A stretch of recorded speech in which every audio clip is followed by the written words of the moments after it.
sosial berskala besar atau PSBB diharapkan dapat menjadi solusi untuk menekan penyebaran COVID-19 di sejumlah daerah di Indonesia, terutamanya di kawasan metropolitan Jakarta. Seluruh masyarakat Jakarta selama 2 minggu ke depan, 14 hari ke depan, diharapkan untuk berada di rumah. Prinsipnya adalah ini bertujuan untuk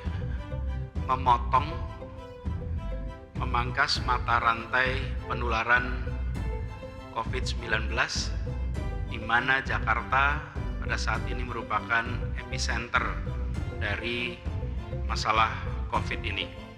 Menurut Undang-Undang Nomor 6 Tahun 2018, secara definisi, PSBB adalah pembatasan kegiatan tertentu penduduk dalam suatu wilayah untuk mencegah kemungkinan penyebaran penyakit atau kontaminasi. Di antara pembatasan yang diterapkan oleh Gubernur DKI Jakarta adalah mengurangi jumlah transportasi umum yang beroperasi, merumahkan kegiatan belajar mengajar anak sekolah, dan meniadakan kegiatan peribadatan untuk sementara waktu. Dan tak hanya itu.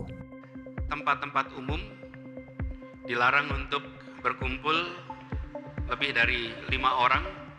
Sekali lagi tujuannya bukan soal jumlah 5-nya, tapi tujuannya adalah soal mengurangi potensi interaksi. Ya, mengurangi potensi interaksi. Inilah yang menjadi dasar penerapan PSBB. Namun sebenarnya bagaimana PSBB dapat mengurangi penyebaran COVID-19? Think of a large gathering, or you think of a crowded space, and people are very close to one another. If you have infected individuals in that clustering of people, the opportunity for the virus to pass between people is much greater because you are physically closer to one another. What physical distancing does is just that. It actually separates people out. So think of that same cluster of people, but spread out over a much larger geographic area. You remove the exposure. You remove the opportunity for that virus to pass between one person and another. Menurunkan resiko terpapar dengan menjaga jarak fisik antar manusia. Ini dikarenakan orang yang positif corona mungkin saja belum menyadari bahwa dirinya telah mengidap COVID-19.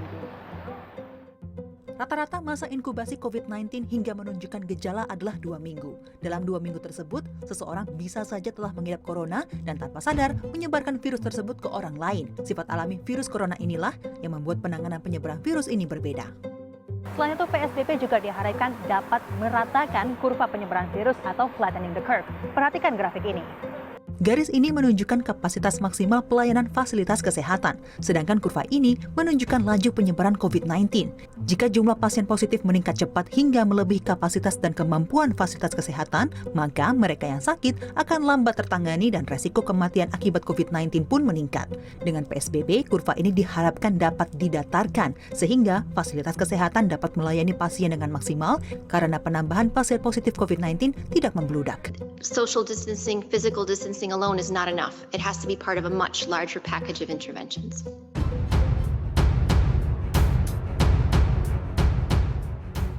Masih ada industri yang berjalan, masih ada sektor-sektor lain yang berjalan, sehingga orang masih wajib bekerja. Ketika dia wajib bekerja, pasti ada kerumunan orang. Kalau tidak ada kerumunan orang, pasti penularan akan terjadi. Nah, jadi ngapain diatur? Sudah aja batalin aja, sudah lepas aja. Nggak usah pakai atur-atur bikin bingung. Kasihan yang melaksanakan di lapangan. Jakarta mau menindak mencabut izin nggak bisa. Semua perusahaan yang 200 itu atau lebih itu punya surat pengecualian dari Menteri Perindustrian. Bahkan yang tidak esensial pun punya. Dari mana dia bisa punya surat itu? Buang-buang tenaga, buang-buang anggaran. Padahal jika pemerintah berhasil menerapkan PSBB, maka pandemi COVID-19 setidaknya di metropolitan Jakarta diprediksi berakhir pada akhir bulan Juni 2020. Tapi kalau tidak disiplin di PSBB ini, kita khawatir COVID-19 ini masih berlanjut di bulan-bulan berikut yang melelahkan. Ya, bulan-bulan berikutnya yang panjang dan melelahkan, terutamanya bagi perekonomian Indonesia. Menurut Asian Development Bank, awalnya PDB Indonesia diprediksi berada di kisaran 5%, namun turun menjadi setengahnya pasca pandemi. Dan angka ini diperkirakan akan terus turun jika pemerintah Indonesia tidak memiliki kebijakan yang efektif dan juga tegas untuk mengakhiri pandemi virus corona di Indonesia. Mumtazah Citra Ningrat, Windriyati Hawadis, Jakarta.